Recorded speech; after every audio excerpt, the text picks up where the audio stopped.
Today in class, we went over the homework for last night, which was to sketch the function f of x equals 2x squared over 3x squared plus 1. And what we did in class today was we mentioned all of the intervals of increasing and decreasing and concavity and extrema and inflection points. And we talked about the horizontal asymptotes. So we talked about and we listed all of the important parts of this, but we actually didn't get to sketch it. So I'm going to show you what I would expect if this were a test situation, if I were asked you to sketch this with all of the information that we gathered in class. So let's just put our x and y axes together here.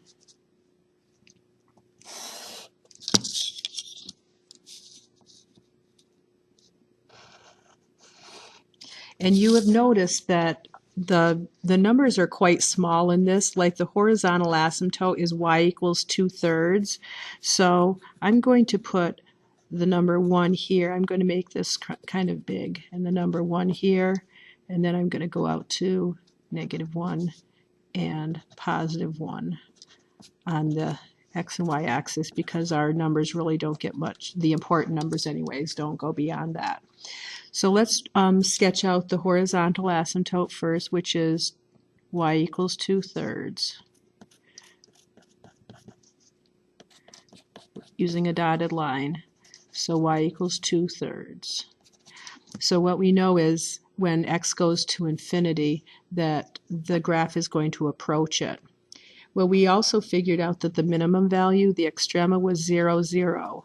So if we have a minimum of 0, 0, and we don't have any other asymptotes, we know that this function is going to approach this horizontal asymptote from the bottom. Our intervals of concavity, or our inflection points, I should say, were at 1/3. So I'll put a 1/3 here, x equals plus and minus 1/3. And the y values were plus and minus 1/6. So it's just barely up there. So this little value right here is 1/6. So right here, 1/3, comma 1/6, and -1/3, comma -1/6. Those are our two inflection points, and all of this information would be listed off to the left.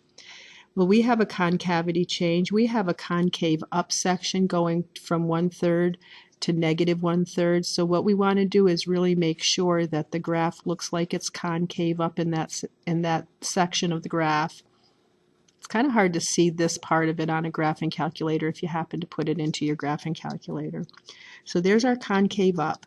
Now we have an inflection point. I can just list this as an IP. And then for the rest of the graph, it's concave down. So it changes concavity. But remember, this is always increasing when x is greater than 0. So I'm going to change the concavity and make it look like it's a concave down graph, and get closer and closer to that asymptote, but don't touch. So that's that portion of it. And then we've got a concave down section over here too. So we're going to go and get closer and closer to the asymptote, but don't touch it. So like I said, we have all of that other information that we listed on the chalkboard today about the intervals that were important, but I just didn't get a chance to sketch it, and this is what I'd like to see in the graph. The true concave up and then the concave down, and you can see that this graph is increasing in this direction and it's decreasing in this direction, because as you go from left to right, the graph is coming down. So that's number 1. The second sketch that we didn't get to write on the board was f of x is equal to 2x squared minus 18 all over x squared minus 4. Well, there's some more information, and this one is a little bit more complicated of a graph than the first one was. And we have some values that are a little bit larger than these, so I'm going to sketch this out as a little bit larger than the first one. So we have our x and y axes.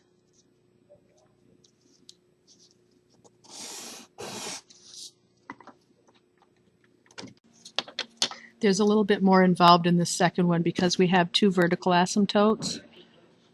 So we'll go back to -2 and +2 on our x-axis. We noted that the y-intercept was at 4.5.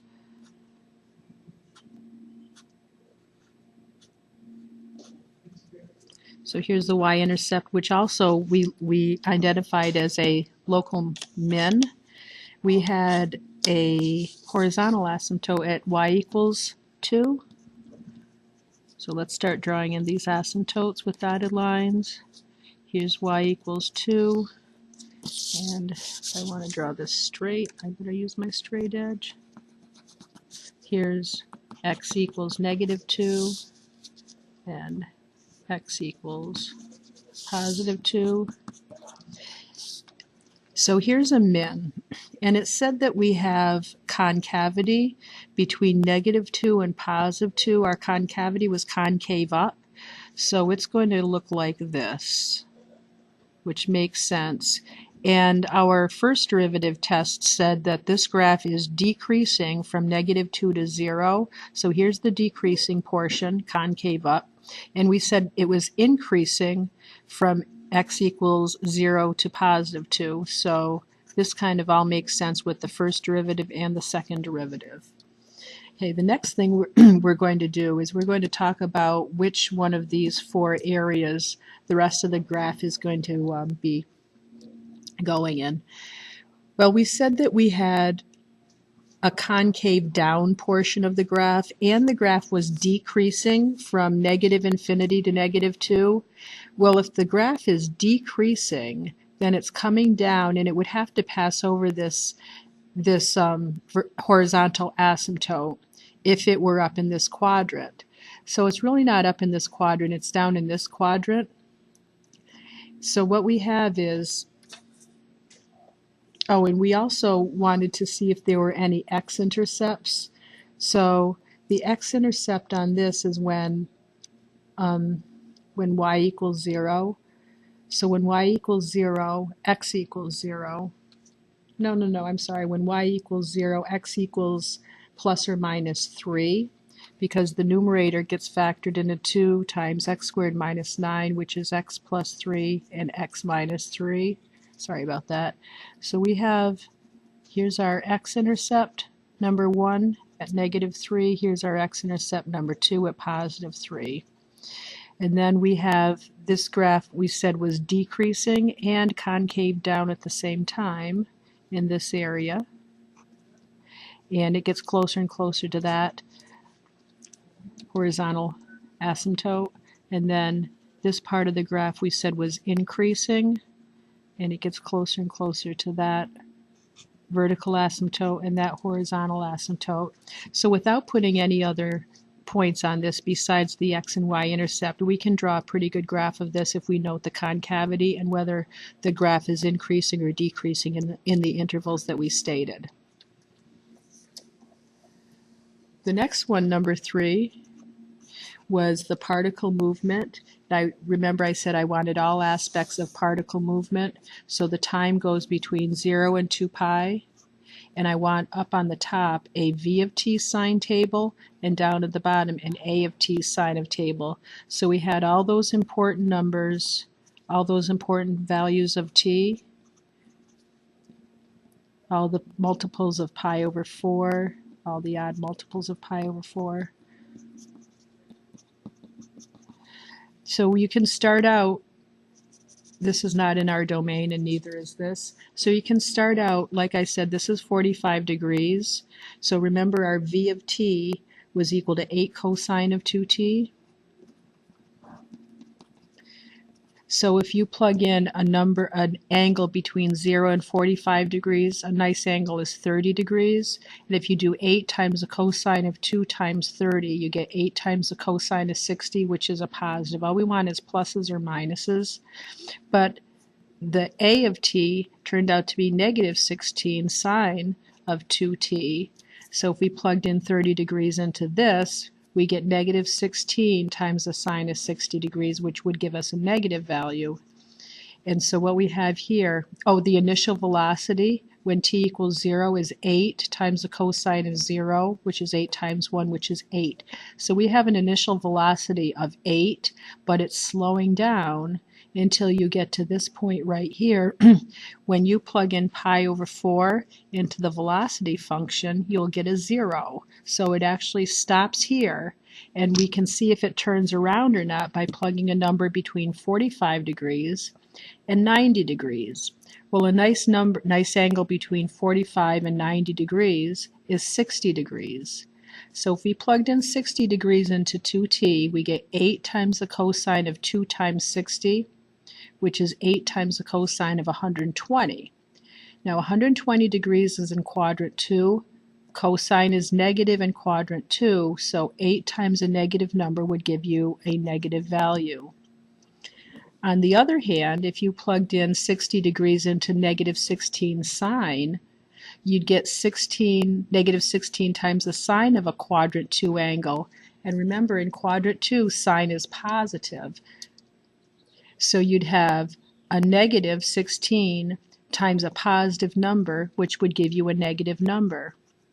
And what's happening in this these time values, is that the particle is moving towards the left, but it's speeding up because you have the signs being the same.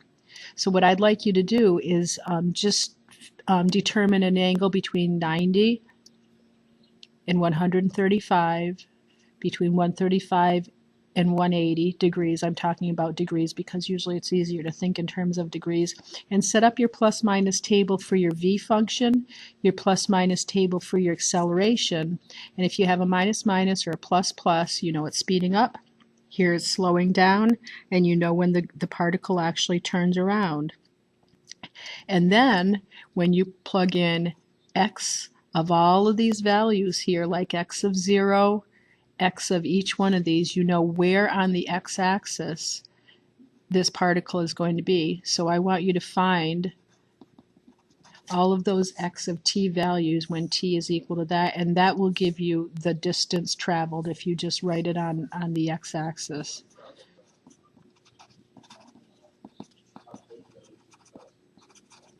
All right, and that's all I'm going to tell you about tonight's homework. And tomorrow you're going to be given a quiz, but I'm not going to ask you to graph an entire function like this. It takes a little bit too long.